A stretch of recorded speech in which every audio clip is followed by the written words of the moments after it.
Now, the first condition for a text to be dalil, to be evidence for the one who's using it, that it has to first be authentic.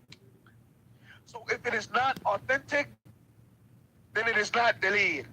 So now we understand from that that every ayah, sister, I'm saying, now we understand from that that every ayah in Quran is dalil. Huh? Every ayah in Quran is dalil. Now, next, and we said before, this is one of those lectures that if you come emotionally, then you may have your feelings hurt. So we're not going to be emotional. Come with your deen. Come with your deen. Come to benefit. Come to follow the book and the sunnah. Now, so the first thing has to be authentic. So every ayah in the Quran is authentic, so there's no problem with the Quran. As far as the hadith, wa alaykum assalam wa rahmatullahi wa barakatuh, brother Yahya Sabur. So after the text is authentic, the hadith has to be authentic. The hadith has to be authentically reported from the Prophet sallallahu alaihi wasallam, and all of the ayat of the Quran are authentic. Okay, that's only one condition. It still is not dalil for the person to use it. Now it's authentic. What's the next condition? Next condition. Brothers and sisters, what's the next condition? It's time to practice Islam. We keep saying the Salaf al-Salih. We keep talking about the pious predecessors and following the pious predecessors and doing that which they did and understanding and believing the way they understood and believed and like that. But if we really look at the way we practice Islam, we don't practice Islam the way the Salaf did. So it's time, come on, let's try to become Salafi for real. Now, let's try to really practice the minhaj of the Salaf. It's time to practice it, brothers and sisters. We've been claiming it for years. We've been claiming the minhaj of the first three generations for years. Let's try to turn this claim into a reality. No, Brother Michael, it is not using it. If the conditions are present, then it's still dalil. And it's still dalil. And I'm going to explain that in a few minutes, inshallah. Wa alaykum assalam wa rahmatullahi wa barakatuh, Sister Latifa Freeman. Now, the person using the text from the book and the sunnah, being non-Muslim, it doesn't affect it being dalil, if the conditions are met. Okay? So now we have the first condition is what? That it has to be authentic. The second condition, brothers and sisters, we say it all the time. It has to be in agreement to the understanding of the first three generations of the Muslims.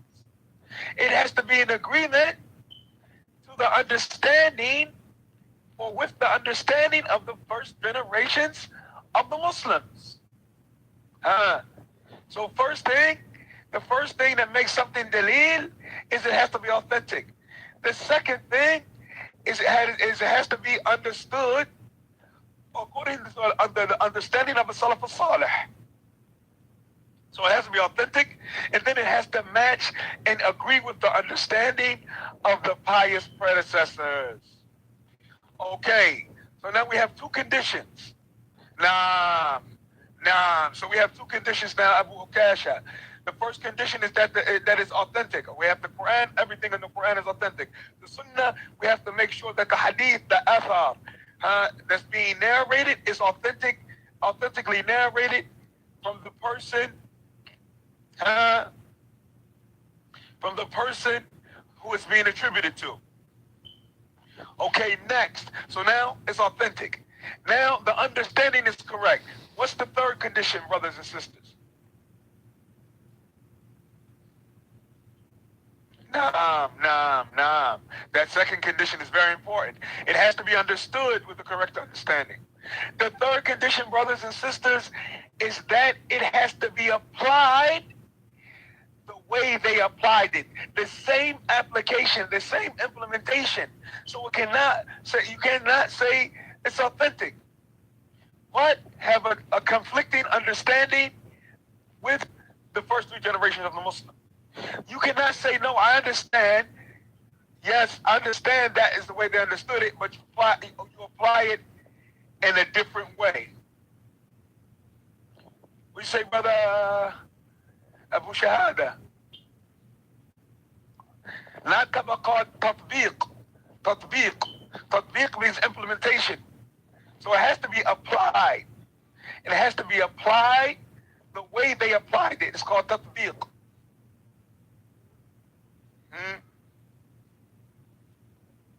Nah, tatbiq. So number one, okay, take this as a principle. Brothers and sisters, this is for your religion. This is to free yourself so you can practice your religion properly. Untie yourself from personalities. Untie yourself from groups. Untie yourself from parties. Tie yourself to the book of Allah. Tie yourself to the authentic sunnah. Tie yourself to those three generations of Muslims and be successful in your religion. Untie the yokes of slavery to personalities. Let's practice Islam. Let's practice Islam. Anybody who's really calling to Islam is not going to be upset. Wa alaikum assalam wa rahmatullahi wa barakatuh, Sister Naeem. Is not going to be upset if you are not tied to their personality, but you do stick to the evidence and proof that they bring. Nobody's going to have a problem with that. From the distinction between Ahl Sunnah and Ahl Bid'ah is what? Ahl Sunnah, we do not entertain a belief. We do not take a position. We do not say this is our madhab until we have evidence for it. Brothers and sisters, the difference between the people of the Sunnah and the people of innovation is that we of the Sunnah, inshallah, we do not take a belief, a position, perform an act of worship, and unless we have evidence for it. And the people of innovation, they take positions, they entertain beliefs. They have a way that they do things, and they don't look for evidence until they are confronted about what they're doing. And they do not, what? They do not look for evidence, the people of innovation, until after what? They are confronted about the position they have taken, and then they say, well, I'm sure it's evidence. I'm sure it's evidence for this. Now, الطريق إلى التحقيق, Brother Abu Shahada. So, what? الطريق إلى التحقيق. Now, so, what is it? We first have what? On the text, in order for it to be dalil, it has to be authentic. It has to be what? It has to be authentic. Okay? From the book and the sunnah. Then it has to be understood the way the first three generations understood it. And then, after that, it has to be applied the same way they applied it. Brothers and sisters, the Khawarij, the Mu'tazila, the Murji'ah, the Qur'aniyun, and all of the deviant sects before our modern times, they went astray using verses from the Quran and authentic ahadith from the Prophet sallallahu alaihi wasallam. Illa lillah. Indeed, the rule is only for Allah. They went astray using an ayah that came in more than one surah. It came in Surah Yusuf and Surah Al-Ma'idah. It came in many surahs, this ayah. In al-hukm illa lillah. That the rule is only for Allah. This is not a lie. This is true. But they didn't have the correct understanding. This is why Ali, radiallahu anhu, what did he say to them when they said to him this ayah? He said, Kalimatun haq. Yuriduna biha batil. That it is a statement, a word of truth, but they want with it falsehood. It is a statement of truth, but they want to achieve by it falsehood. So Ali radiallahu anhu concurred that this ayah, it does mean the rule is only for Allah subhanahu wa ta'ala.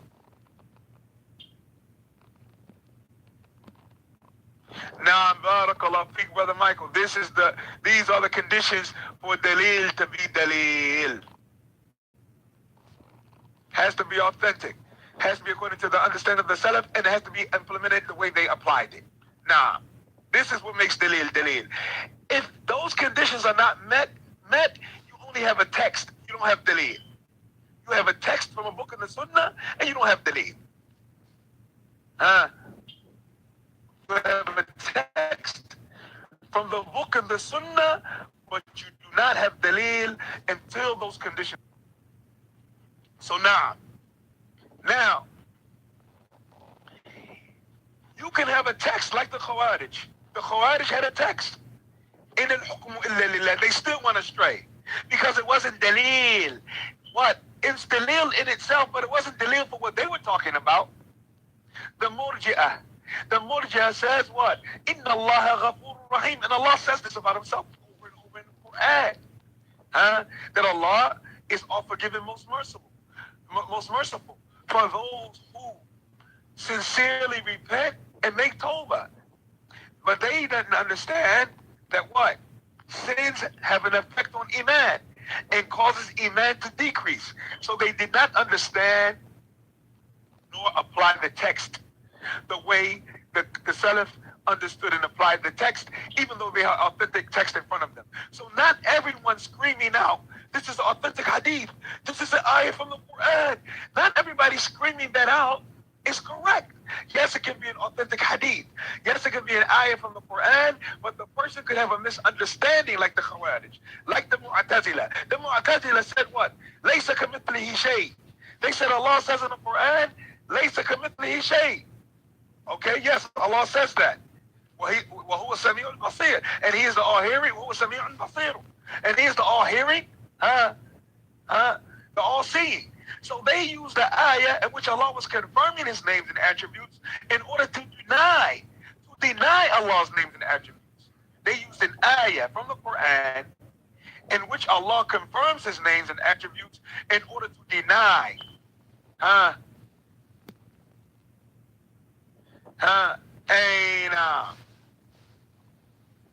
to deny the names and attributes of Allah subhanahu wa ta'ala. So they said, no, you can't say Allah has hands. Allah said He has hands.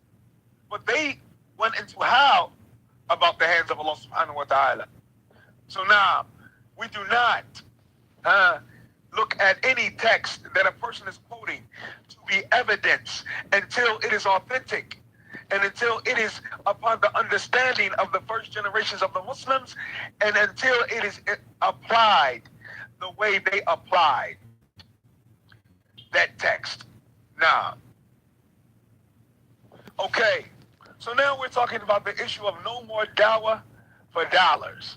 No more dawah for dollars. The deen is to be told, not sold. This is our lecture tonight. No more da'wah for dollars. The deen is to be told, not sold. Now, and we're going to go over some text, but we're going to go over them with the understanding of the first three generations and the implementation of the first three generations, insha'Allah ta'ala. And guess what, brothers and sisters? People are going to quote. People are going to quote. 1 minute, brothers and sisters. 1 minute. I'm sorry, I have an emergency. Hold on.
Naam, Afwan. I apologize.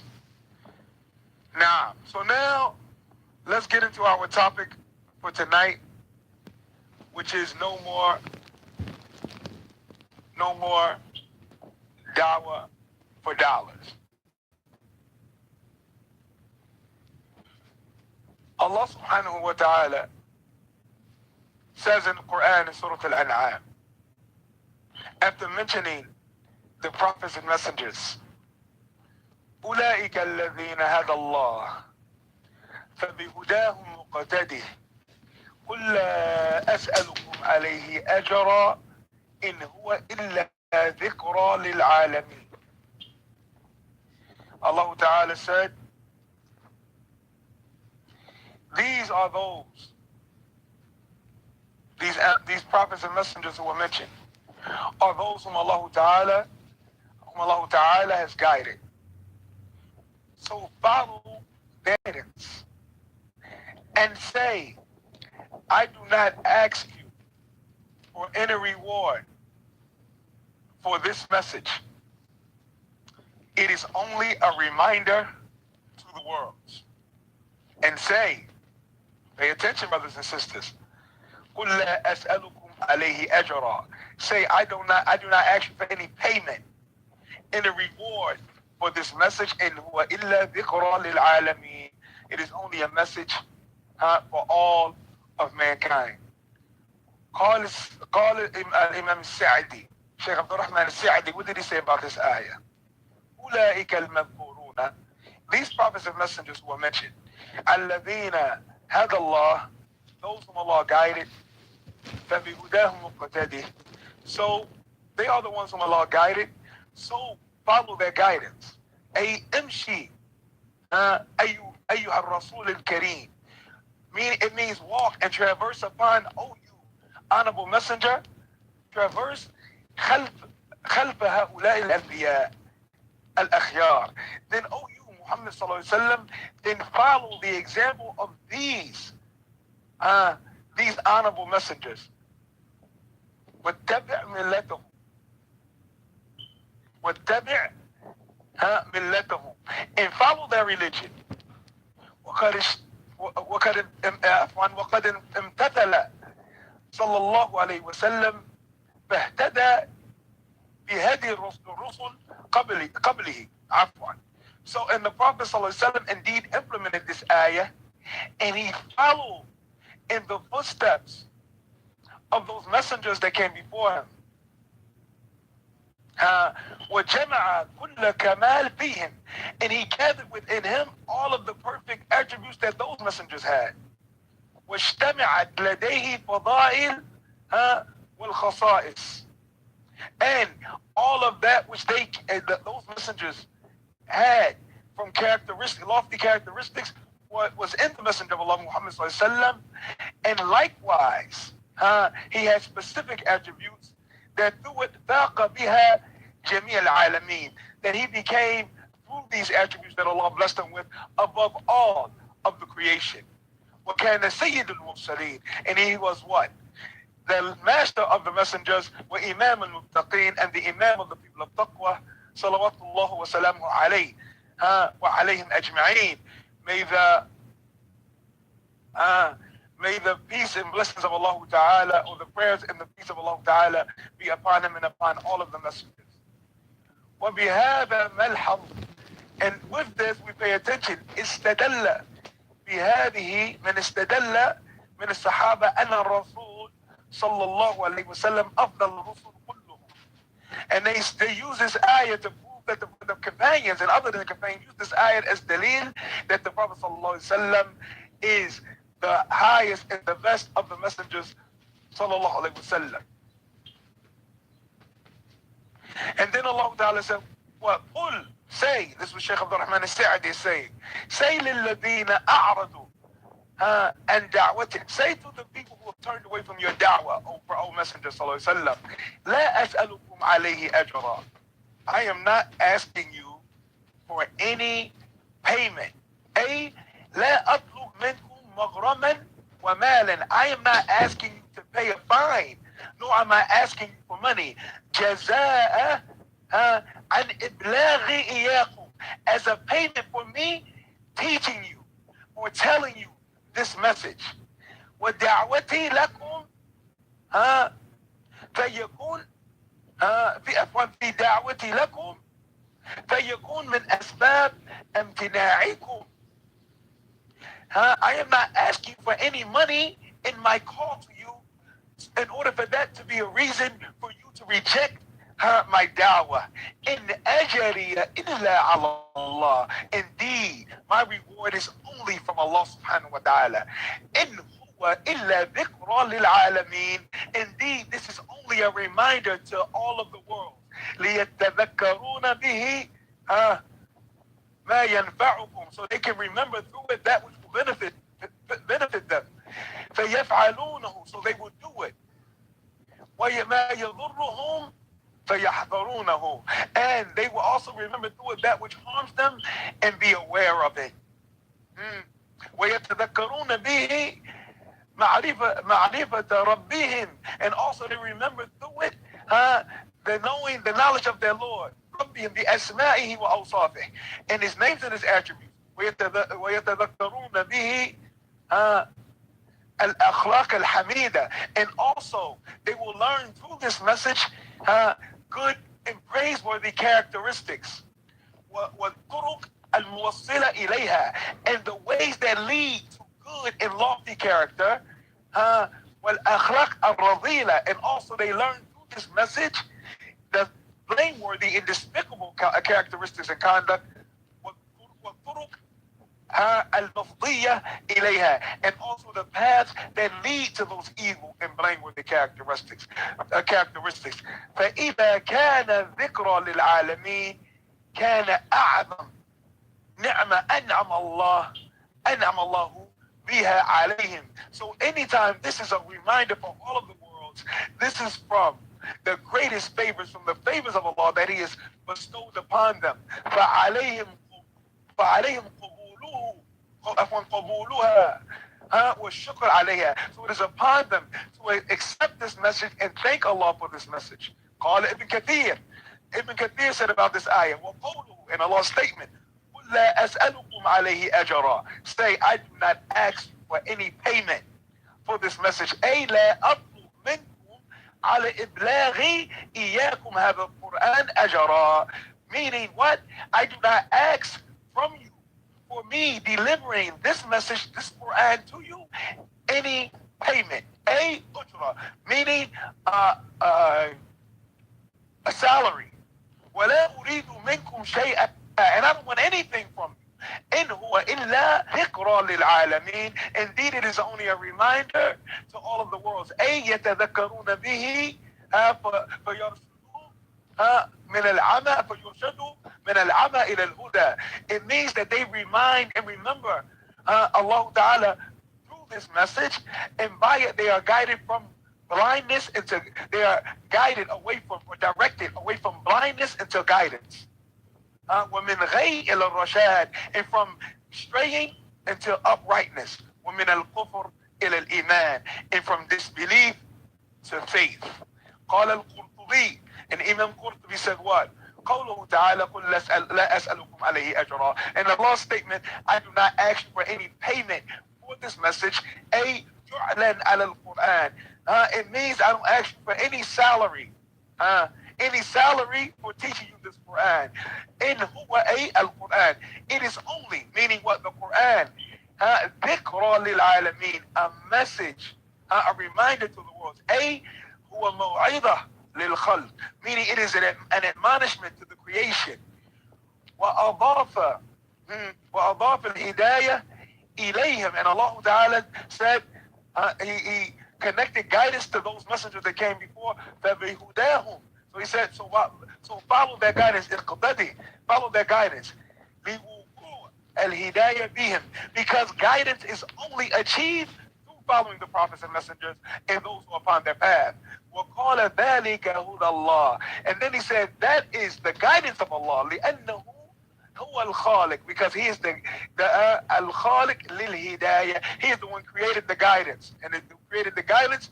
And of course the Quran is not created, but meaning created the messengers that call to his path. قال الطبري. Now Imam al-Tabari, the father of the scholars of tafsir, what did he say? ومعنى الاقتداء, and the meaning of following في كلام العرب, in the speech of the Arabs, what? بالرجل, following a رجل, اتباع اثره. It means اتباع اثره. It means to follow in his footsteps. والأخذ بهديه نعم, and take his guidance as the way. قالوا فلان يقتل فلانا. It is said that so and so follows so and so. إذا نحى نحوه. If he went in his direction, or follow. واتبع أثره, and follow his footsteps. And the another word for it is qida. Qida, it also means the footsteps. وقدوة وقدية. All of this means the path or the way of someone else. Also, Imam al-Tabari said, يقول تعالى ذكره لنبيه صلى الله عليه وسلم, and the one whose his mention is raised high, he says to Prophet Muhammad صلى الله عليه وسلم, قل لهؤلاء الذين أمرتك أن تذكرهم بآياتي.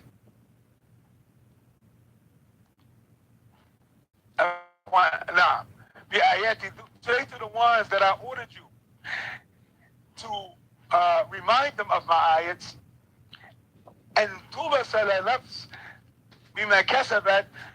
Say to them before a soul is destroyed based on what it earned. من مشرق قومك يا محمد, from the polytheists of your people, Muhammad.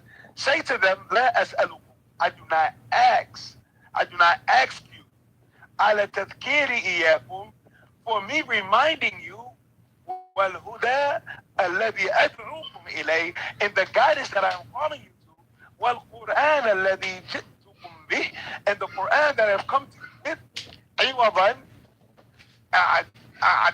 أعتاده منكم عليه. عوضا أعتاده منكم عليه.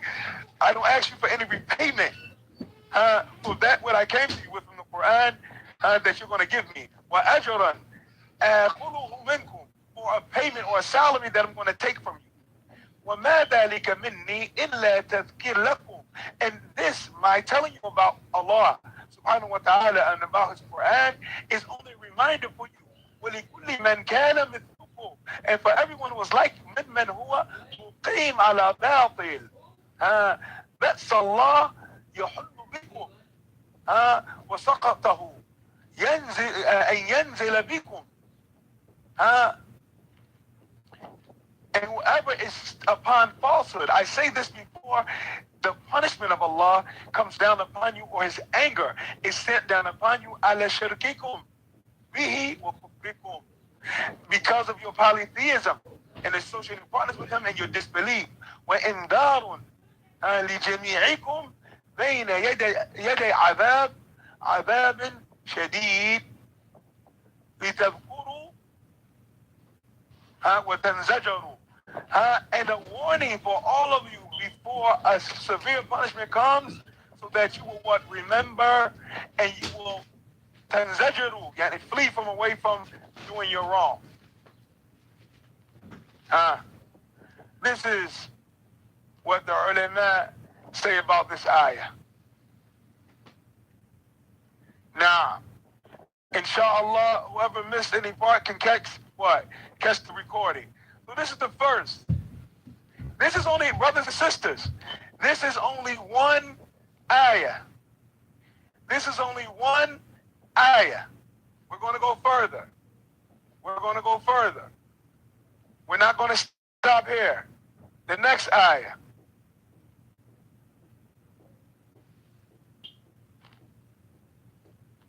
Now,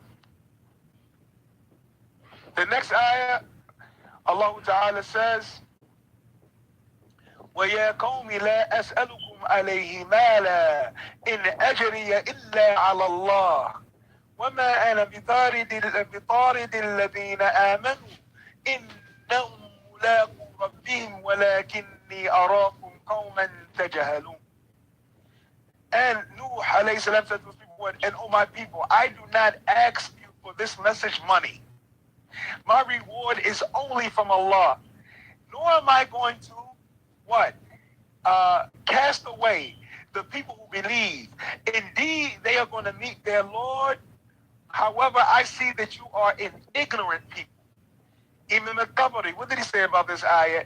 هذا أيضا خبر من الله تعالى عن قول نوح لقومه. This is also information reaching us from Allah Ta'ala about the statement of Nuh to his people. أنه قال لهم, that he said to them, يا قومي لا أسألكم على نصيحتي لكم ودعوتي إلى توحيد وإلى إخلاص العبادة له. He said, oh my people, I do not ask you for my advice to you, nor am I calling you to Tawheed and to make your acts of worship sincere to Allah. Malan, I don't ask you for any money. Ajran ala dhalik, or a payment for that. تتهمني بنصيحتي, that would make you suspicious or accuse me in my advice. وتظنون أن فعل ذلك طلب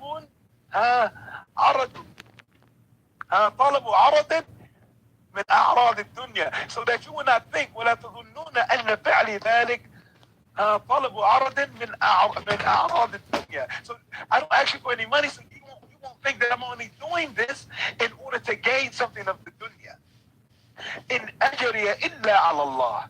Indeed, my reward is only with Allah. يقول ما ثواب نصيحتي لكم ودعوتكم إلى ما أدعوكم إليه إلا على الله. My reward for my advice to you and my da'wah to you and that which I'm calling you to is only going to come from Allah. إنه هو الذي يجازيني ويثيبني عليه. He is the only one that's going to repay me and reward me for it. وما أنا بطارد الذين آمنوا. Now I brought this part of the ayah for a particular reason. The people of Nuh, brothers and sisters, the people of Nuh, they did not like the fact that from the followers of Nuh alayhi salam were poor people. And they would say, we only see poor people following you, and we don't want to be in the same ranks as poor people. So if you get rid of your poor followers, then we'll be your followers. This is what the people of Nuh said, the rich people of Nuh. This shows the impermissibility of du'at, of certain callers, having cliques, and where only special people can be around this caller. Or when the sheikh comes, no, you're not a student of knowledge, you cannot see the sheikh, you cannot be around the sheikh. Only a certain kind of people can see the sheikh and be around the sheikh.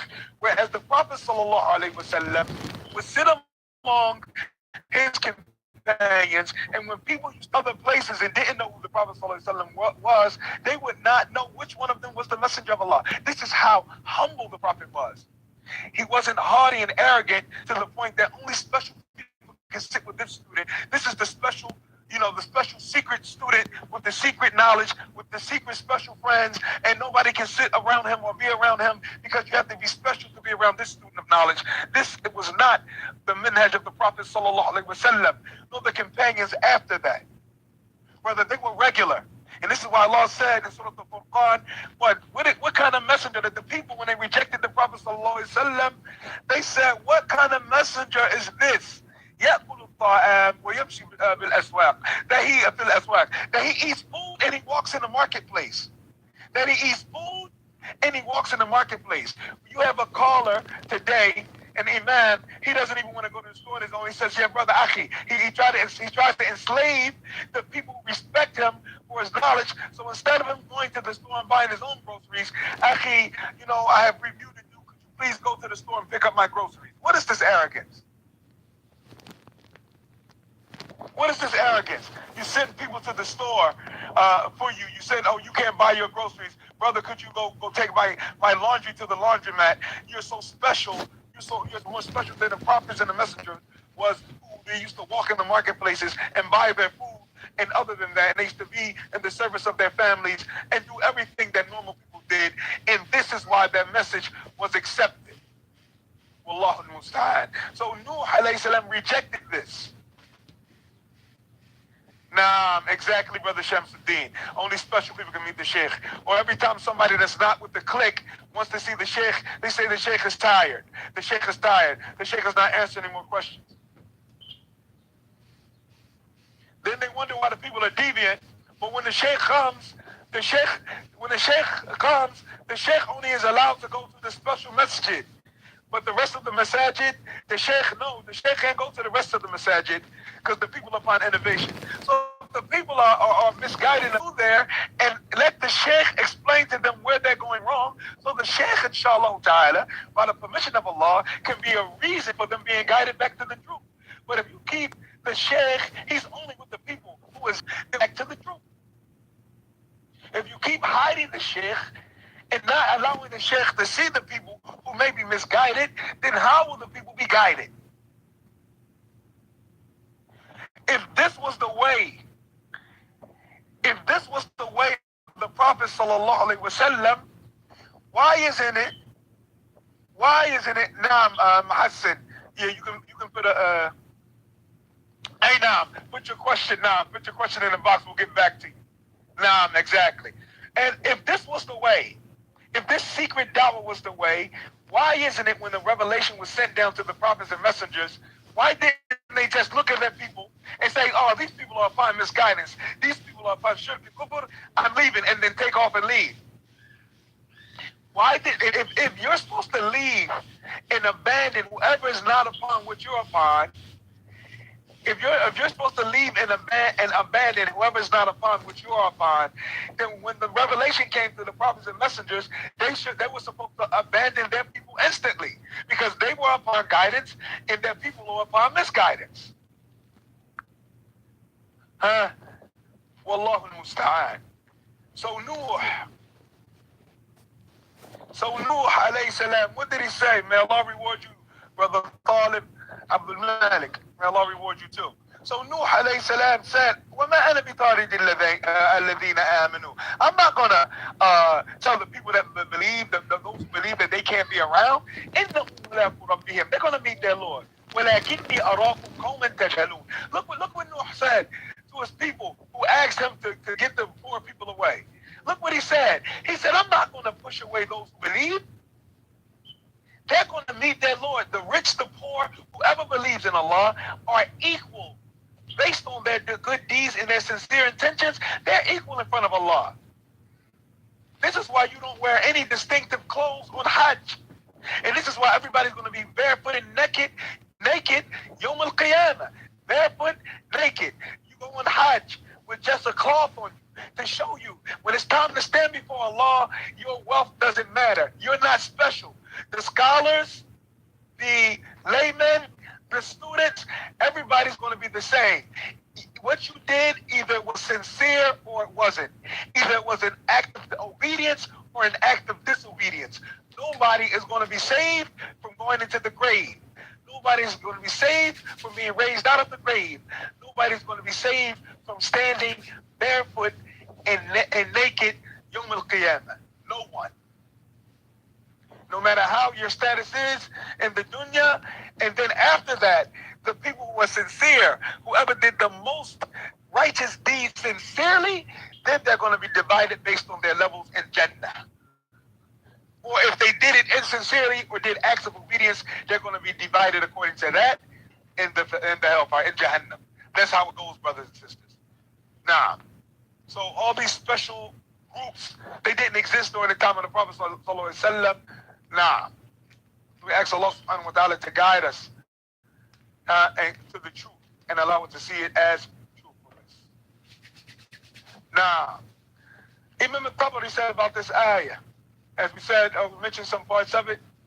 So I don't ask you for any money so that you will accuse me.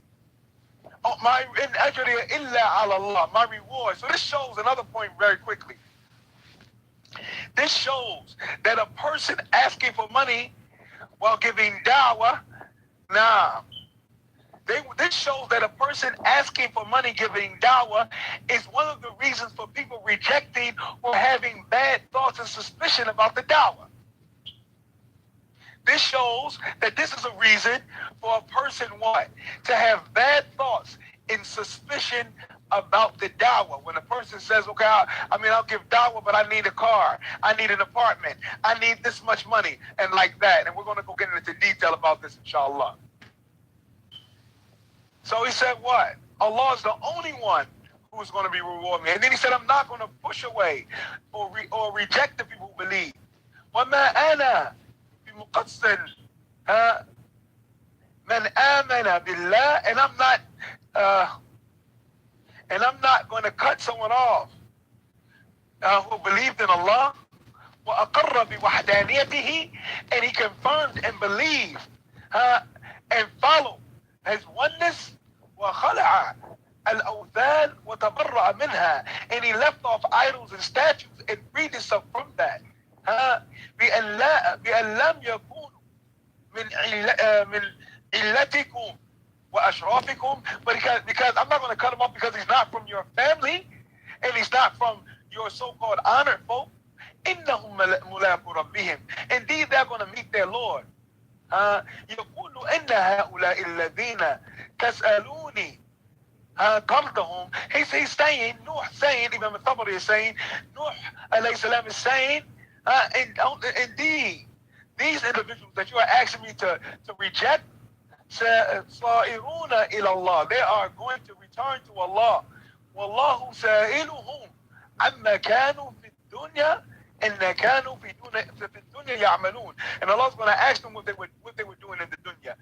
وعن لا عن شرفهم وحسبهم. And Allah is not going to ask them about their position or their wealth and that which is similar to it. Now,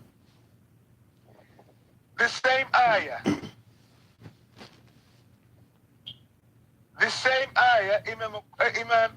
that was Imam al-Tabari. Imam al-Qurtubi said about the same ayah, قوله تعالى يا قوم لا أسألكم عليه أي على التبليغ والدعوة إلى الله والإيمان به أجرا أي مالا فيثقل عليكم. He said, Imam al-Qurtubi now saying that, first Imam al-Tabari. Imam al-Qurtubi is saying about this ayah, so Noah said, oh my people, I am not asking you for this message, for delivering this message. I am, and for Iman, and calling you to Allah, and Iman in Allah, I'm not asking for any reward or any money so that it becomes a burden, that becomes heavy upon you. In أجري إلا على الله بتبليغ الرسالة. My reward is only from Allah, meaning the reward or the payment that I'm going to get for delivering the message. وما أنا بطارد الذين آمنوا إنهم ملاقو. And I am not going to reject those who believe. They're returning to their Lord. سألوه أن يطرد الرذائل. They asked him to reject the people who were poor. الذين آمنوا به. The poor people who believed in him. كما سألت قريش النبي صلى الله عليه وسلم. Just like the Quraysh asked the Prophet to what? أن يطرد الموالي والفقراء. That they asked the Quraysh to the same thing. Okay, we'll follow you, but you can't have your slaves and the poor people as your followers. Allah al-Musta'an. So see, this is one of those lofty positions that the people, they want to have lofty positions and be better than somebody that they think is lower than them. Is lower than them. Now, قال ابن كثير يقول لقومه. He says to his people, لا أسألكم على النصح لكم مالا. I am not requesting from you for my advice to you any money. أجرة, a payment. أخذها منكم, that I'm going to take from you. إنما أبتغي الأجر من الله عز وجل. Indeed, I am only asking for the reward for what I am doing from Allah. قال البغوي. Imam al-Baghawi said about these ayat, this ayat, he said, قوله يا قوم لا أسألكم عليه مالا. Oh my people, I'm not asking you for any money. أي على الوحي, upon the revelation, I'm asking for any payment for this revelation. وتبليغ الرسالة, in delivering the message. Subhanallah. In أجري, my reward, ما ثوابي, meaning my repayment, إلا على الله, is only upon Allah. قال السعدي, Sheikh Abdul Rahman السعدي, what did he say? يا قوم لا أسألكم عليه أجرا أمالا. I don't ask you for any money. أي على دعوتي إياكم. I am not asking for any money for da'wah, for calling you to Allah. مالا, that you see as a burden and a ransom, or what do you call it? Or a fine. In ajriya illa ala Allah. My reward is only from Allah. And like that. And then he says what? وَلَكِنِّي أَرَاكُمْ قَوْمًا تَجْهَلُونَ. I see you as ignorant people. You're asking me to reject people who has accepted the message of Islam and who have followed the truth. You're an ignorant people if you think I'm going to. Hud alayhi salam said to his people, يَا قَوْمِ لَا أَسْأَلُكُمْ عَلَيْهِ أَجْرًا إِنْ أَجْرِيَ إِلَّا عَلَى الَّذِي فَطَرَنِي أَفَلَا تَعْقِلُونَ. And Hud said to his people, oh my people, I do not ask you for any money for this message. My reward is only from the one who created me. You do not have any sense. This is what Hud said. يَا قَوْمِ لَا أَسْأَلُكُمْ عَلَيْهِ أَجْرًا. I'm not asking for any money. إِنْ أَجْرِيَ إِلَّا عَلَى الَّذِي فَطَرَنِي أَفَلَا تَعْقِلُونَ. My reward is only from the one who created me. Do you not have any sense? The Prophet ﷺ was also reported to say what? ذلك الذي يبشر الله عباده الذين آمنوا وعملوا الصالحات قل لا أسألكم عليه أجرا. And this is and like this, Allah give glad tidings to His servants, those who believe in Him and do righteous deeds. Say, I do not ask you for any reward for this message. Call it. Sheikh Abdul Rahman al-Sa'di, what does he say? قل لا أسألكم عليه أي على تبليغ إياكم هذا القرآن ودعوتكم إلى أحكامه. Meaning, I do not ask you for relaying the message of this Quran and calling you to the rulings and the legislation of the Quran, أجرا, a payment.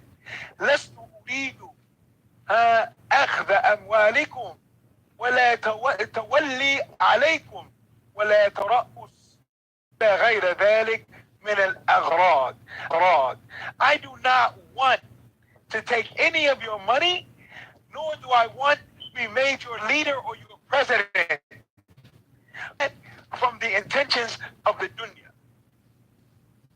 Then Allah Ta'ala said in another ayah, أَمْ تَسْأَلُهُمْ خَرْجًا فَالْخَرَاجُ رَبِّكَ خَيْرٌ وَهُوَ خَيْرُ الرَّازِقِينَ. Or do you ask them for payment, for a salary? فَخَرَاجُ رَبِّكَ خَيْرٌ. So rather the payment of your Lord is better. وَهُوَ خَيْرُ الرَّازِقِينَ. And He's the best of those who provide. Sheikh Abdul Rahman al-Sa'di, he said what? أي أو منعكم من اتباعك عفوا من اتباعك يا محمد أنك تسألهم على الإجابة أجرا.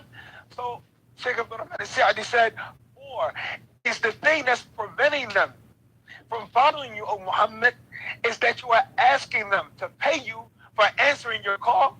If they follow you, they have to pay you to follow you. فهم من مغرم مثقلون. So they feel overburdened from the fine or the debt. يتكلفون من اتباعك, that they are being burdened or required in order to follow you. بسبب ما تأخذ منهم من الأجر والخراج. So they feel difficult. It's a difficult and a burden for them to follow you because of what they have to pay to you from your salary. ليس الأمر كذلك. And the affair, the situation is not like that. فخراج ربك خير وهو خير الرازقين. For indeed the payment of your Lord is better, and He's the best of the providers. وهذا كما قال الأنبياء لأممهم. And this is like what the rest of the prophets said to their nations. يا قومي لا أسألكم عليه أجرا إن أجري إلا على الله. For my people, I do not ask you for this for any reward. Indeed, my reward is only from Allah. أي ليسوا يدعون الخلق طمعا ليسوا يدعون الخلق طمعا فيما يصيب فيما يصيبهم منهم من الأموال. Meaning that the prophets and messengers do not call the creation out of greed for that which they're going to gain from their money when they call them. وإنما يدعون نصحا لهم وتحصيلا لمصالحهم. So they only call them as advice to them and in order to achieve a benefit for them. بل كان الرسل أنصح للخلق. Whether the messengers were all the best advisors to the creation. من أنفسهم. They were more concerned about advising and guiding the creation than their own selves. فجزاهم الله عن أممهم خير الجزاء. So may Allah give them the best reward for their nations. ورزقنا الاقتداء بهم في جميع الأحوال. And may Allah guide us to following the messengers in all of their affairs. آمين. قال البغوي. Imam al-Baghawi said what? أم تسألهم على ما جئتهم به خرجا أجرا وجعلا. Are you asking them for that which you have come to them with? Money, a payment, a salary? Hey, فخراج ربك خير. Well, the salary, the payment from your Lord is better. ما يعطيك الله that which Allah will give you from His provisions and from His reward is better. And He is the best of the providers. قال ابن كثير. And Ibn Kathir said, أم تسألهم خرجا. Or do you ask them for some reward? قال الحسن. الحسن البصري said what? أجرا, a payment. قال قتادة جعلا. And Qatada said, a reward, a salary. But the salary and the payment from your Lord is better. أنت لا تسألهم أجرا. Don't ask them for a payment. ولا جعلا, no salary. ولا شيء. إياهم إلى الهدى. For your da'wah, calling them to guidance. على دعوتك إياهم إلى الهدى. بل أنت في ذلك تحتسب عند الله جزيل ثوابه. Whether you try to gain and accomplish that from Allah. قال قل ما سألتكم من أجر. I have, and like Allah says, say, I have not asked for any payment. And like that. وقال قل ما أسألكم من المتكلفين. I don't ask you for any reward, nor am I from those who try to take payment, who cause you to pay money. وقال قال يا قوم اتبعوا المرسلين. اتبعوا من لا يسأل. Follow those who do not ask you for any money, any payment, and they have been guided. And Allah said in various surahs, أم تسألهم أجرا فهم من مغرم مثقلون.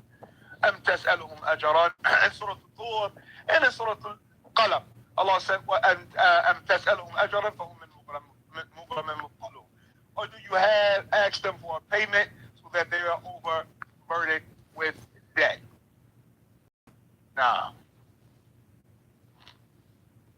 So that you are overburdened with debt. So these are some of the ayat, brothers and sisters. Wa alaykum as-salam wa rahmatullahi wa barakatuh, brother Isa Idris.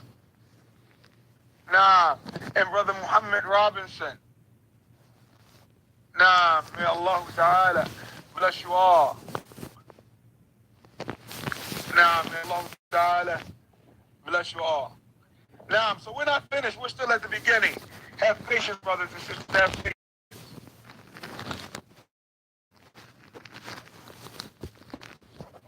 Now, so the next part, we're going to talk about the fact that all of those verses show that you don't ask for payment for dawah.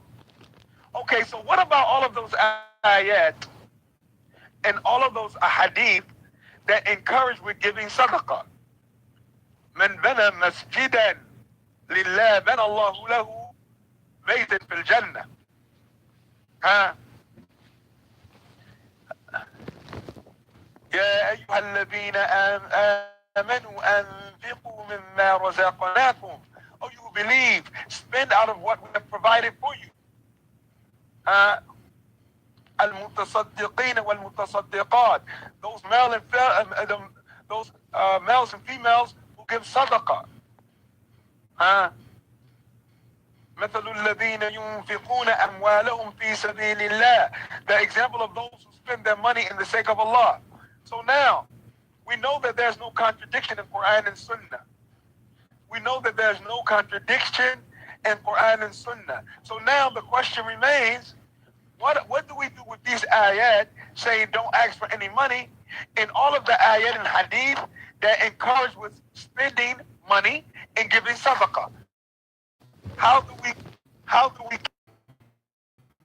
about giving sadaqah and giving zakat, and that zakat is a pillar, and that it's taken from the poor and taken from the rich and given to the poor? How do we now harmonize between the hadith of giving sadaqah and the ayat? All of these ayat that say ask for any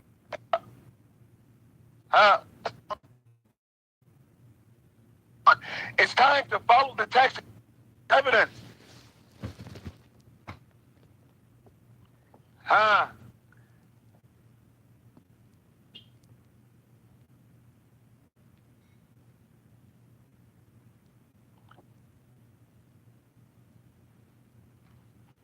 Okay, that's a good answer. The brother Abu Dawood says you don't ask for the money, but if they give it from their own, take it. On their own will, take it. Now, okay, they do it without asking. May Allah bless you all. You should not seek it. Well, the first difference, brothers and sisters, is that the money that is given as sadaqah and zakat is given for the sake of Allah and not the sake of what?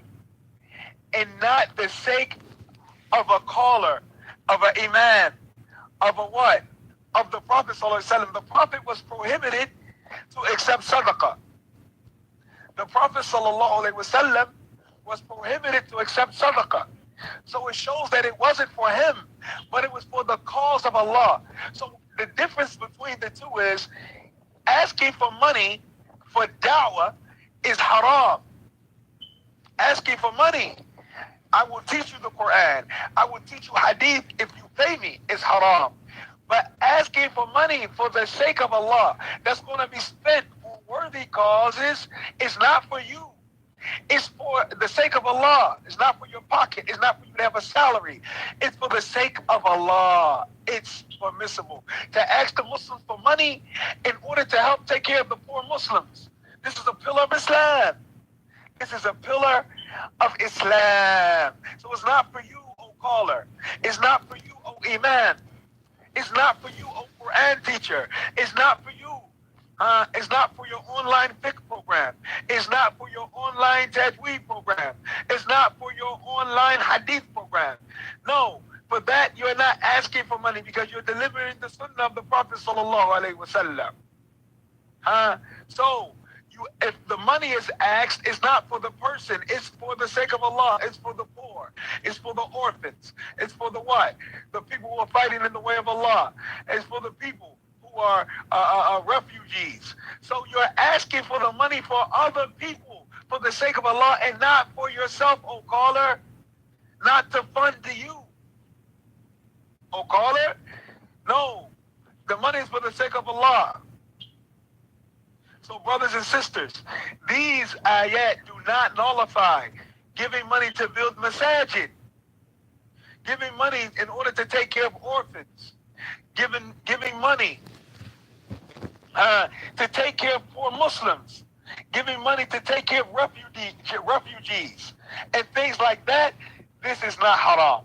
The haram is asking for the money to be put in the pocket of the caller in order to buy a car, in order to pay his rent, and so forth and so on. And we need to go into more detail. So please be patient, brothers and sisters, and pay attention, because these points points are very important. So we are not trying to cut off sadaqah and zakat for the sake of Allah. We're trying to cut off the reverend imams, the reverend callers that have the sadaqah box, that do not allow the people to come to the masjid except that they are asking them for money. Now, writing books does not fall into this category. Writing books and manuscripts, translating, and things like this, these are actually work and research and things that are done. In order for the book to be printed, binded, edited, this all costs money before the book is actually sold, for the book to be copywritten. And other than that, then all of this costs money. So this is different. So now we're going to talk about the things that are permissible and impermissible to take money with regards. So the first thing we want to talk about, it is not permissible to hold a lecture,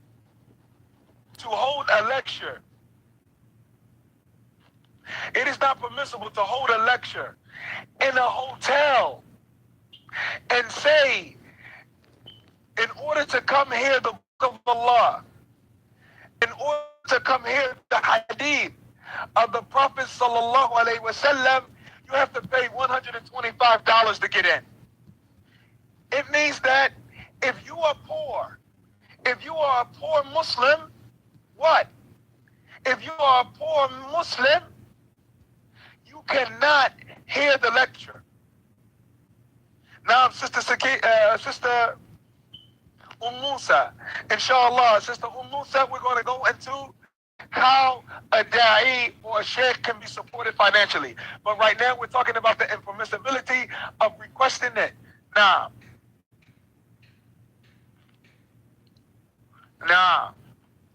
so, what, getting money from a lawsuit? This is a different issue. We're talking about da'wah, Sister Latifa. So we'll talk about that later. So, it is not permissible for a person to have a lecture, a conference in a hotel and say you have to pay $125 to get in. And if you do not pay, you can't come in.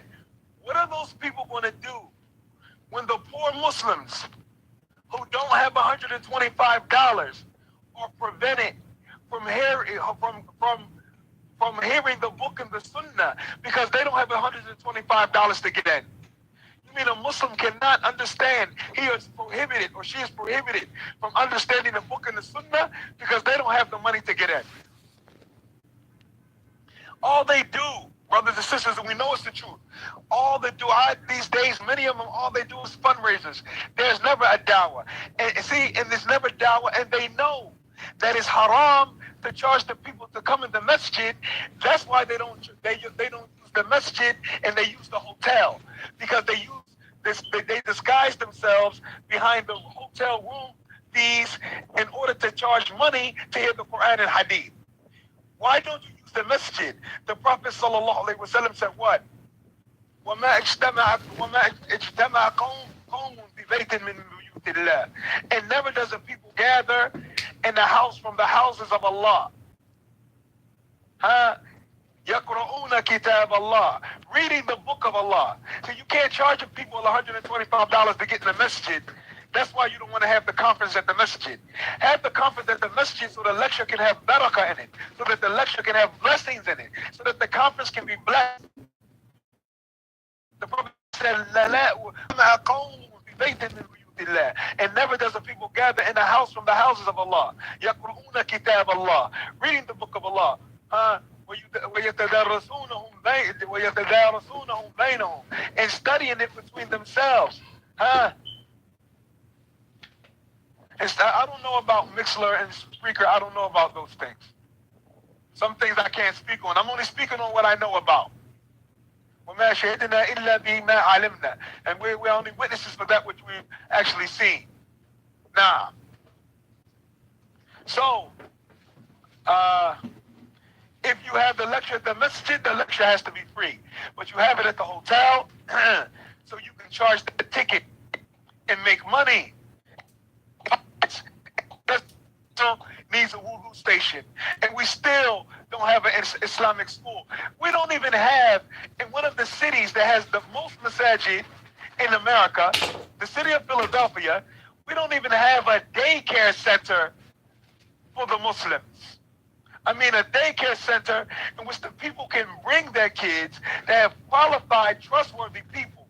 But we keep having all of these conferences where the Muslim has to pay to get in, to hear somebody who learned the book of Allah say what Allah said. And if you don't get money to get in, you can't. They blame you for being ignorant. They charge you to learn the religion, and if you can't, why don't you know that? Then they blame you for being ignorant, but you can't afford to come to the lessons anyway. Wallahu al-musta'an. Wallahu al-musta'an. So, those fake conferences in which they're charging the people to get in. Wallahi, I've been in Misr, I've been in Egypt, I've been in Yemen, I've been in Saudi, I've been in the Mamlaka, okay? Al-Emirat, I've been in the UAE, Al-Maghrib, I've been in Maghrib, and I've never, 5-6 scholars, major students of knowledge, they come and teach these conferences, and you never have to pay. Major scholars, Sheikh Abdul Muhsin al-Abd, many major scholars, you never have to pay. Conferences, there are many major, always in a mess. And else, these countries have the Hilton, Adams Mark, their hotels here, but the scholars don't hold conference in the hotels, they hold conference in the masjid. They hold conferences in the masjid. As a matter of fact, the brother Sa'd, Ibn Abdullah, mashallah, how many conferences aside the brother Sa'd just came from here? They be at the conference. They were not asking them for money to come to the conference. They were paying them, paying for their food, paying for their books, for them to come to the conference. They were not asking them for money to come to the conference. This is how the scholars treat you in the lands of Islam. This is how the people of knowledge treat you in the lands of Islam. They give you money to come listen. They give you money to come listen to the message of Allah subhanahu wa ta'ala. This is Islam. Okay. So, brothers and sisters,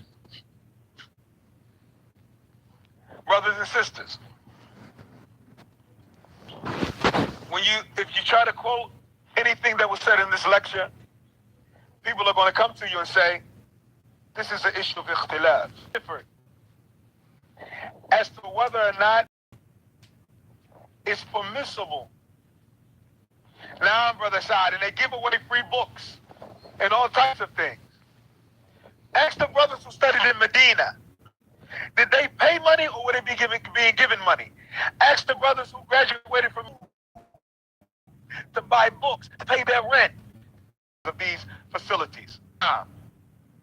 So now, is ikhtilaf on whether or not you can charge for teaching of Quran. And it's true. But remember, brothers and sisters, the first thing we went over is dalil. What is dalil? So our job when there's ikhtilaf is to follow the dalil and not to follow the person. Because everybody that's having ikhtilaf are from our scholars. From our scholars of past and present. But remember the definition of what dalil is. Before somebody said, but it's ikhtilaf. Okay, beautiful, it's ikhtilaf. So now let's go to dalil and what is the evidence of what is dalil? Dalil is authentic text that's understood according to the understanding of the Salaf and implemented according to their implementation. That is dalil. So now let's look at the ikhtilaf. Now, fees of the da'wah. So in the ikhtilaf, They bring what? Those who say that it's permissible to charge money for teaching the Quran. They say what? عن ابن عباس رضي الله عنهما أن نفرا من أصحاب النبي صلى الله عليه وسلم مروا بماء ها فيهم لديغ. They passed by a village or a group of people that had somebody that was stung by a scorpion. فعرض لهم. This is just one of the narrations. You have another narration by Abi Sa'id al-Khudri, but this is from Ibn Abbas, and the person was Abu Sa'id al-Khudri anyway. But anyway, عرض لهم رجل من أهل الماء فقال هل فيكم من راق? Do y'all have someone that is amongst you that can perform ruqya? إن في الماء رجلا لديغا. For indeed, in the water or in the area is what? A person who has been stung by a scorpion. فانطلق رجل منهم. So a man from amongst the companions of the Prophet ﷺ went with them. فقرأ بفاتحة الكتاب. So he read the Al-Fatiha on him. فاتح الكتاب على شائد أي مجموعة من الغنم. So they gave him what? A herd of sheep or a herd of goats. فبرأ. So the person became well. فجاء بالشاة إلى أصحابه. Then he brought the herd to his companions. فكرهوا ذلك. So they hated that he took their money. They hated that he took those sheep for that. وقالوا أخذت على كتاب الله أجرا. And they said, you took money? Did you really take money for reciting the book of Allah? حتى قدموا المدينة. Until they came to Medina, they arrived at Medina. فقالوا يا رسول الله. So they said, oh Messenger of Allah, أخذ على كتاب الله أجرا. He has taken money for reciting the book of Allah. فقال رسول الله صلى الله عليه وسلم إن أحق ما أخذتم عليه أجرا كتاب الله. He said, the Prophet said upon that, indeed, the thing that is most deserving. Now that's one point, brother TPA. That's one point. So he said, the Prophet said the thing that is most deserving that you are giving money for, that you take money for, is the book of Allah. Some scholars said due to this, some scholars of the Shafi'i madhab and other than the Shafi'i madhab said due to this ayah, due to this hadith, this shows that it is permissible. That it is permissible to be paid or given money for reciting the Quran or teaching the book of Allah. Okay, so that's their proof. Also, they use as their proof what else? They use as their proof what else? That the Prophet ﷺ married a man to a woman that he teaches her the book of Allah. That he teaches her the book of Allah. So they said due to this, this is proof that you can receive money for teaching the book of Allah. And they say anything other than the book of Allah is less than the book of Allah. So if you can take money from the book of Allah, then you can take money for teaching anything other than the book of Allah. Remember, brothers and sisters, what dalil is before we go further. Now, the evidence for those who say it is haram, like Al-Hasan al-Basri and Ishaq al-Rahawayh and Imam al-Zuhri and other than them, the proof for those who say it's haram is all of those ayat that we just quoted and this hadith and Ubadah ibn al-Samit رضي الله عنه قال علمت ناسا من أهل الصفة الكتاب والقرآن. He said, I used to teach the people of Safa, the poor people that used to stay in the Prophet's masjid, the book, والقرآن, the book, the Sunnah and the Quran. فأهدى إلي رجل منهم قوسا. So a man from amongst them gave me a bow as a gift. فقلت, ليست بمال. So I said to myself, it's not money. وأرمي عنها في سبيل الله عز وجل. And also I can use it to fight in the way of Allah. لأتين رسول الله صلى الله عليه وسلم ولأسألنه. He said, then I said to myself, no, I'm going to go to the Messenger of Allah صلى الله عليه وسلم and I'm going to ask him. فقلت يا رسول الله. So I said, oh Messenger of Allah, رجل أهدى إلي قوسا ممن كنت أعلمه الكتاب والقرآن. From those I used to teach them the book and the Quran. وليست بمال, and it's not money. وأرمي عنها في سبيل الله, and I will use it to fight in the way of Allah. قال إن كنت تحب أن تطوق طوقا من نار فأقبلها. فأقبلها عفوا. So the Prophet said, if you would love to be branded with a brand of fire, then take it. If you would love to be branded with a brand of fire, then take it. Allahu Akbar. Allahu Akbar. So now, look at the two arguments. Okay.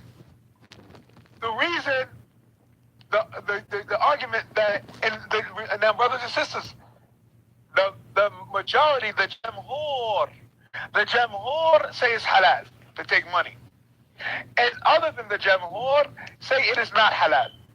Who has the evidence? The book and the sunnah, with the understanding of the salaf, and what? The implementation. Let's look. Those who say it's halal use what they use. The first argument against using that hadith as evidence is that the Quran and hadith don't contradict. And Allah Ta'ala said in all of those ayah and many more that I didn't quote, that it is not permissible to ask for money, and he prohibited the messengers from doing that. And the messengers are the inheritors, and the scholars are the inheritors of the prophets. And the prophets do not leave as inheritance any money, but they only leave knowledge. So the first refutation is that the Quran and the Sunnah don't contradict. So those ayat would be an abrogation to that hadith, number one. Likewise, the second hadith that was quoted just now would be an abrogation for the first hadith that was quoted. That's one point. The second point is that the Sahabi that recited the Fatiha on that man, he didn't ask for money, number one. And in some narrations, he did ask. However, he did not teach the people Quran. He used the Quran as what? As medicine. And it is halal to be paid for medicine. The Prophet ﷺ used to pay money for people who used to give him hijama. People used to do hijama on the Prophet, he used to pay. And this is why the hadith that was quoted about the man who was given the sheep or the goat is quoted in the book of medicine and is not quoted in the book of da'wah. The hadith that was quoted saying it is halal is quoted in the book of medicine and is not quoted in the book of da'wah. So the companion did not get paid for giving da'wah. He got paid for performing ruqyah. And that is a form of medicine on the individual. So that cannot be used as an evidence.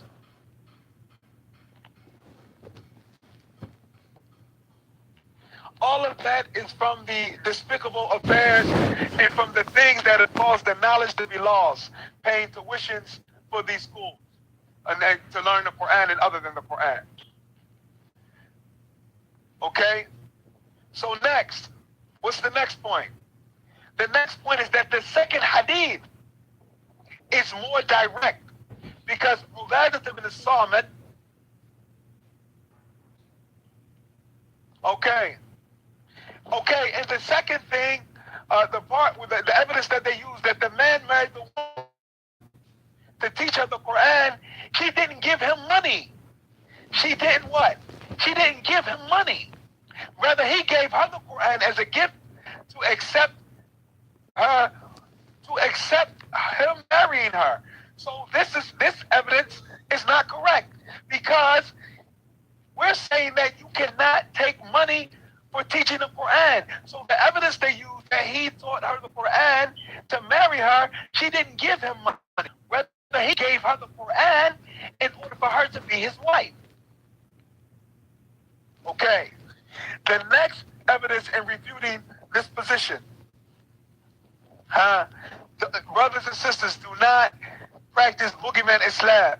We're listening to text and evidence with tafsir. Do not let anybody scare you and say what the listener said, what Sheikh so-and-so said, what Sheikh so-and-so said after you're hearing ayat in tafsir and hadith with the explanation of the salaf. Don't be fooled by numbers. Don't be fooled by numbers. Somebody's going to scare you and say, but the Jamhur said, but the Jamhur said, but the majority scholars said, okay, but who had the evidence? Who had the dalil? Who had the dalil? Oh, ikhtilaf, Mahassin, ikhtilaf means to differ or to disagree. So next, so they differ. So now the next evidence against the position, okay, is what? This hadith. As a matter of fact, I'm sorry, the first hadith in itself is a proof that it's not permissible to take money. Because the companion that took the goats, he said what? He himself said, it's not money. And his companions, they disliked that he did it. But he said what? His argument was that it's not money. It shows that all of them understood that it is not permissible to take money. Because number one, he took the goats. And his companions who were with him said, you took money you got paid for reciting the book of Allah. And his argument with them was, it's not money. So it shows that if it was money, he wouldn't have took it. It shows that what? It shows that if it was money, he wouldn't have took it, because his argument with them was the fact that it wasn't money. And they disliked that he took it even though it wasn't money. So this shows that the understanding of the companions was that you cannot charge money. Why? Because they said, you took money, you took a payment for reciting the book of Allah. These are the companions. This is Abu Sa'id al-Khudri and other companions. And Abu Sa'id al-Khudri said what? It's not money, it's goats. So this shows that they all understood, and we talked about the understanding of the companions. This shows that they all understood that you cannot take money for teaching the book of Allah. The second hadith of Ubad ibn as-Samit, he said, I used to teach the Quran and Sunnah. Now he was actually teaching. He wasn't making ruqya.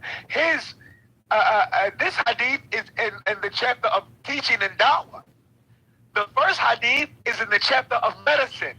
So now in the chapter of actual da'wah, of the hadith of Ubad ibn as-Samit, what happened? He said, I used to teach the book of Allah. And somebody gave me a gift. He gave ahda ilayya. It was a gift. He said, and I said, it's not money. So now we have his understanding. Ubad ibn as-Samit, he said the same thing when the person gave him a gift. He said what? Well, it's not money. It shows that he saw that it was not permissible to take money. And he said, I can use it to fight in the way of Allah. I can use it to fight in the way of Allah. Nah, Allahu Akbar. So, now, he said, but I have to go to the Prophet and ask him. So he went to the Prophet and told him, I teach some people in the Masjid Quran and Sunnah. And one of them gave me this as a gift.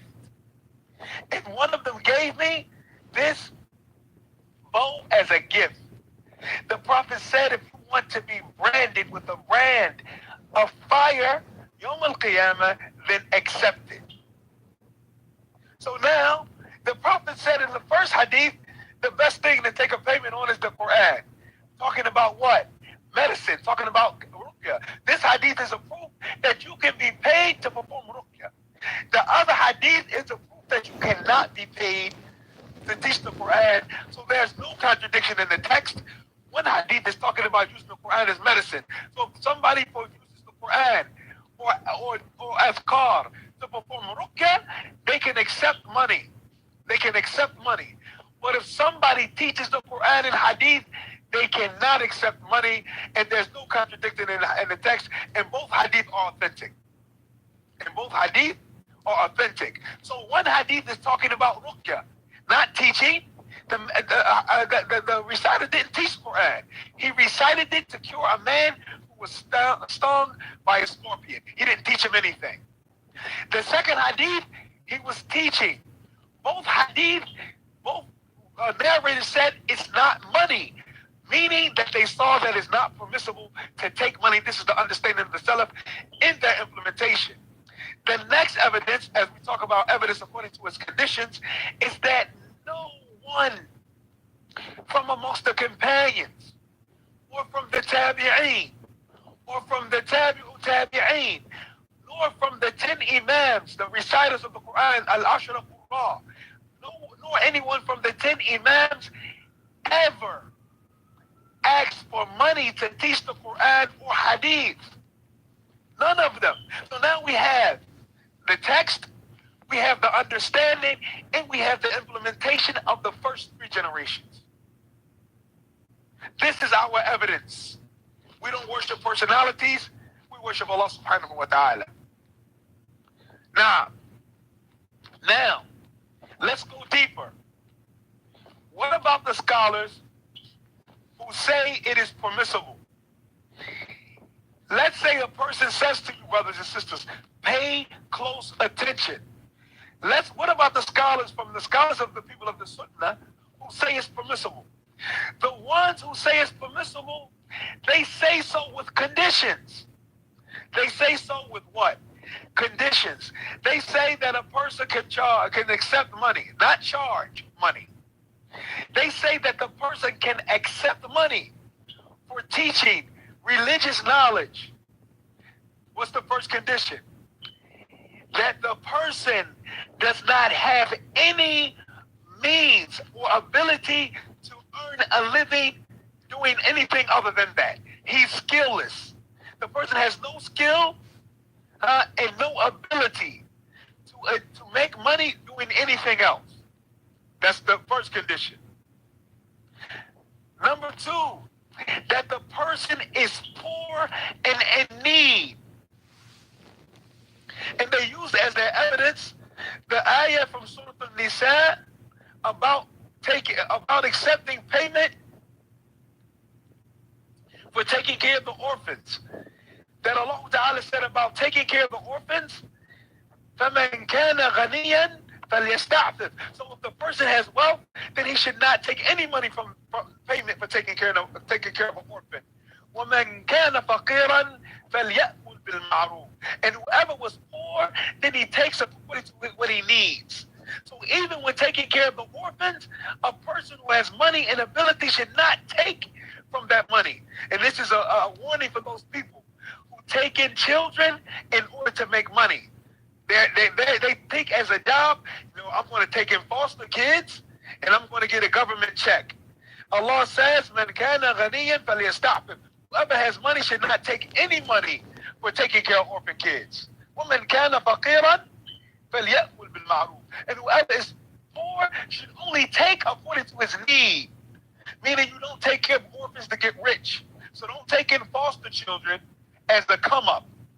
You should not be taking in foster children as a way to create money.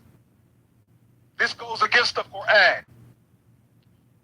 Now, the scholars who say it's permissible, they have conditions. That the person has no skill or ability to make money in any other way. And then on top of that, he's poor.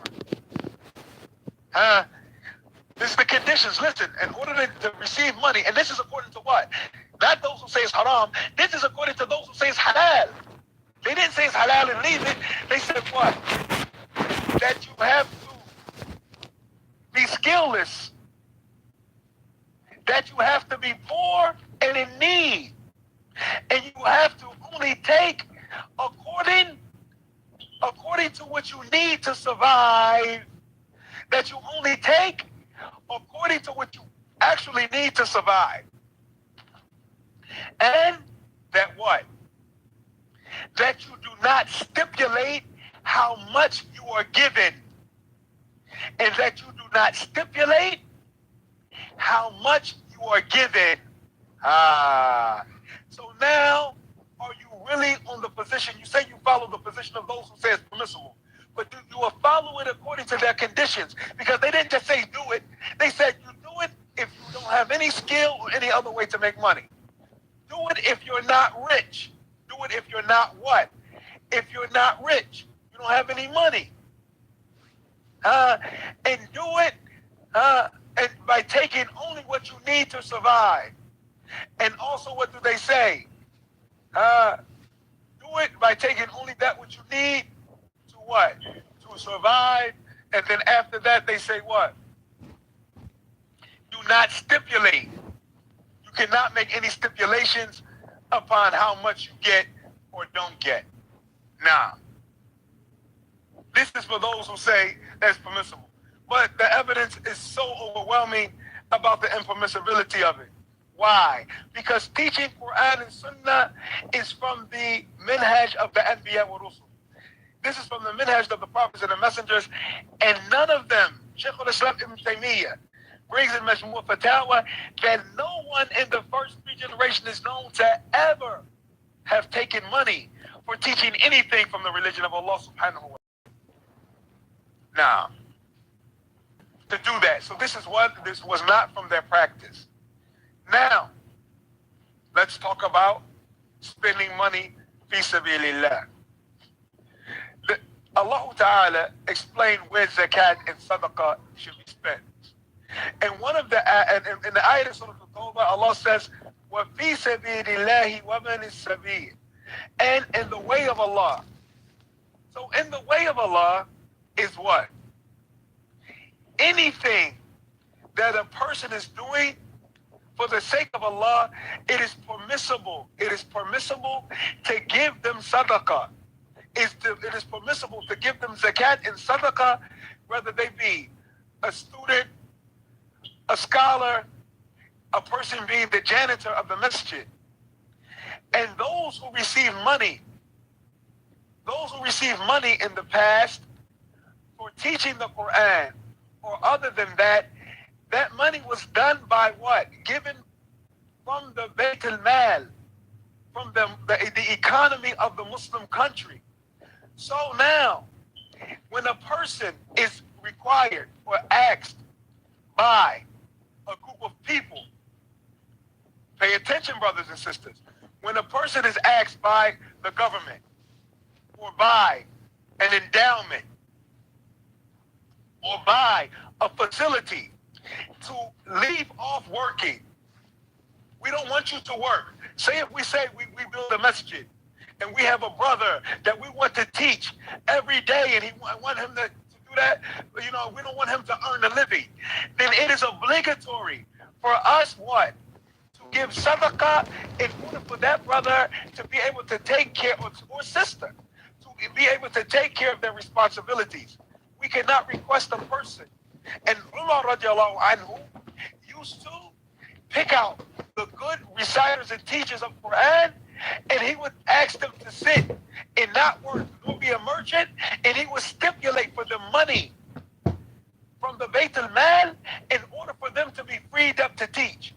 However, those people themselves did not request it. So the real point is that it's permissible to give. They were government-appointed employees. The government, the Muslim government, told those men and those women, don't work. Don't work. We want you to sit in the masjid all day teaching. Only attending to your family's affairs.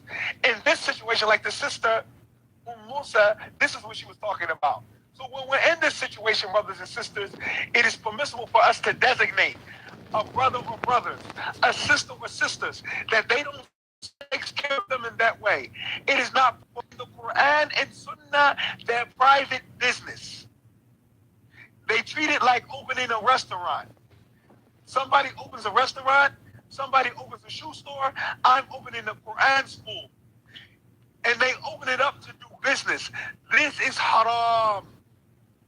This is haram.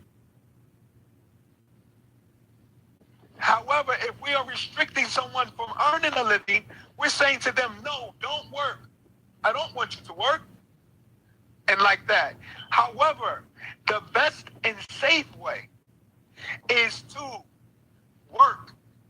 Because the dangerous part is that the person who is paid to do acts of worship invalidates the reward for doing those actions Yawm al-Qiyamah. The person who is paid to do salat, to call the adhan, is what? Nullifies the reward for that Yawm al-Qiyamah. Bilal was the first mu'adhin. He wasn't on payroll. Okay? The people who used to lead the salat, like Abu Bakr and other than when the Prophet wasn't around, were not on payroll. However, if the Muslim government wants to restrict people from work and earning a living, then they fund those individuals so that those individuals can be Nah, the community has to do this in an organized manner. If this is not done in an organized manner, merchant du'at, these du'at that have turned giving da'wah to merchants, they're going to say site version of Quran, but it's going to be $350 or $200 or $1,000. They're putting. I've seen online schools that have fiqh, hadith, and it looks like a menu. It has the subject and it has the price next to it, as if you're in a restaurant ordering food. How despicable. Could you imagine the Salaf? If from the Salaf came in our time,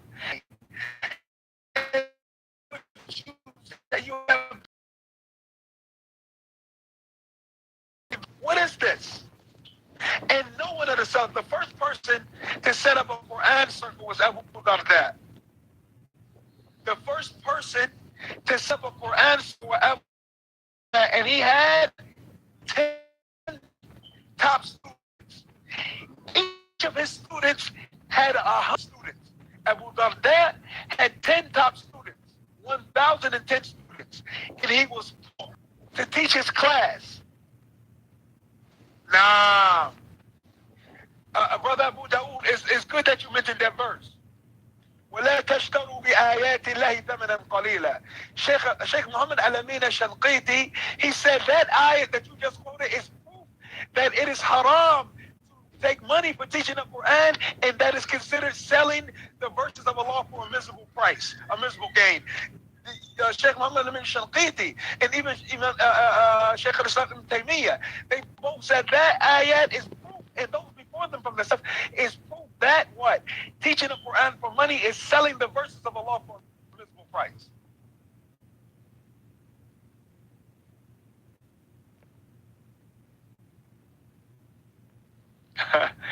I can teach you free online, brother. I'm not coming back to America, inshallah. May Allah bless you. Oh, no. Abu Bakr and other than when the Prophet wasn't around were not on payroll. However, if the Muslim government relents memorization program, Arabic is different. Arabic or it's different because Arabic in and of itself is not religious. The proof that Arabic in and of itself is not religious is that the mushrikun, before the Prophet was sent with the revelation, used to speak Arabic. And that Arabic was spoken centuries before the Prophet was sent in Yemen. So Arabic is not necessarily religious. And even today, brother, alhamdulillah, even the Christians in Egypt, they speak Arabic. The only thing that can make Arabic in itself as religious is the Quran, the Hadith, or the intention that the person having the Arabic language. So the intentions makes the thing religious. So Arabic in itself, the disbelievers for centuries before the Prophet was sent spoke Arabic and like that. Even one of the Salaf, said he spent 80,000 dinars because he had a difficulty and now it cost money to print the Quran and it costs money to bind it. But likewise, it shouldn't be done for a profit.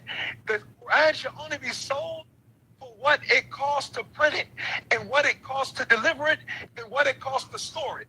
But the Quran shouldn't be sold in order to make money.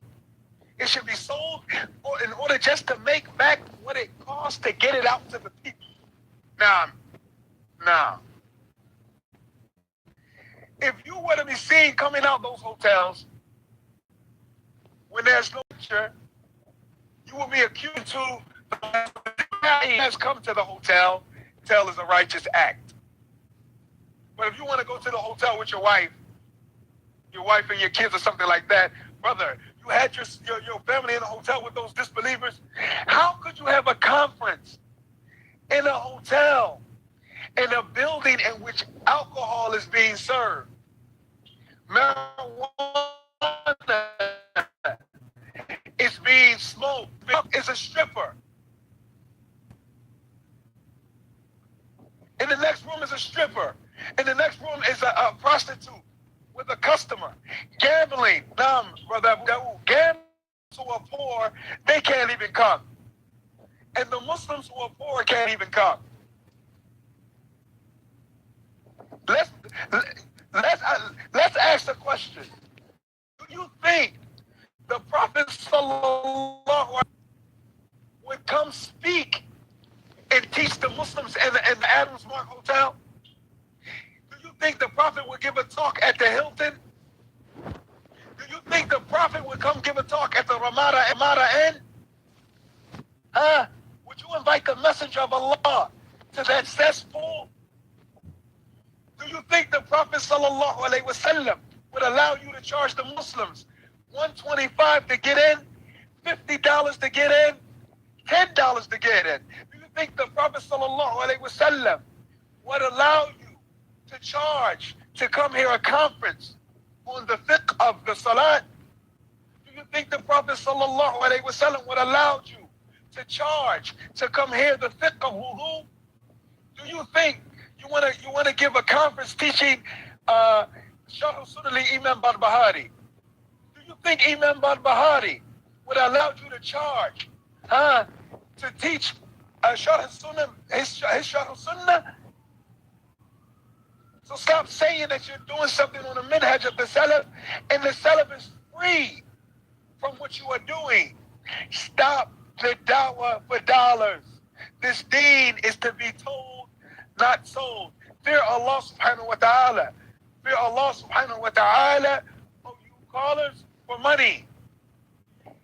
Bring the knowledge back to the masajid for free and teach the people for free so that they can stop being ignorant. Stop charging the people to learn Islam and then blame me because they can't afford to learn Islam because you're charging too much.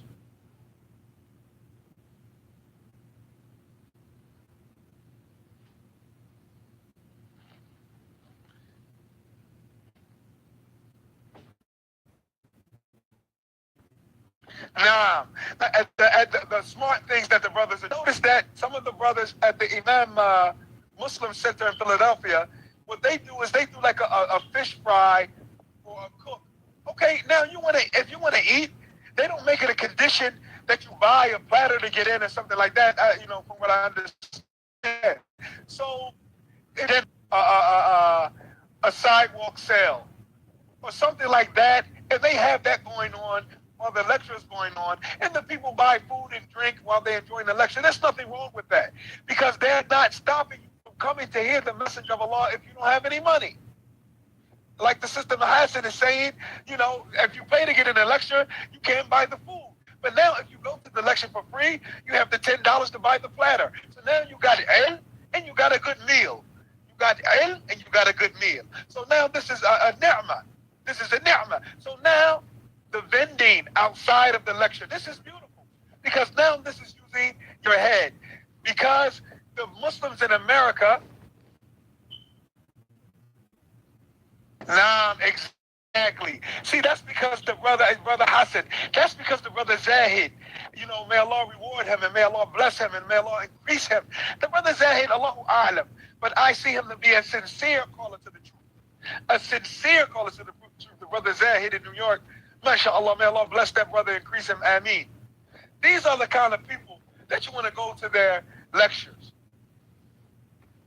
Now, so anyway, this is the point that we wanted to bring. And like I always say, important issues like this, to mention every issue. But I tried to cover that which is important. I ask Allah for it to be a benefit for us all. And I ask Allah to forgive us for our sins. And I ask Allah subhanahu wa ta'ala to guide us to that which is.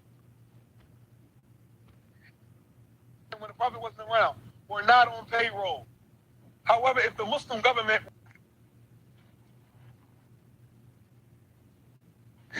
so it's Brother Shakir. So now it is permissible. It is permissible if the person has need to take money for foster caring. But he only supposed to take. Allah said what? وَمَنْ كَانَ فَقِيرًا فَلْيَأْكُلْ بِالْمَعْرُوفِ. So he takes that which he needs. He takes that which he needs. Brother Shakir. So a person does not use foster care to get rich. May Allah reward you all. May Allah bless you all. May Allah bring us to the correct understanding and implementation of this religion. هذا وصلى الله وسلم وبارك على نبينا محمد وعلى آله وصحبه وسلم. Anybody that has any corrections, then my phone number is present. The email is present that have been presented. Then we can do that also. Because we worship Allah and we don't ilaha illa ant wa astaghfiruka wa atubu ilayk. Wassalamu alaikum wa rahmatullahi wa barakatuh.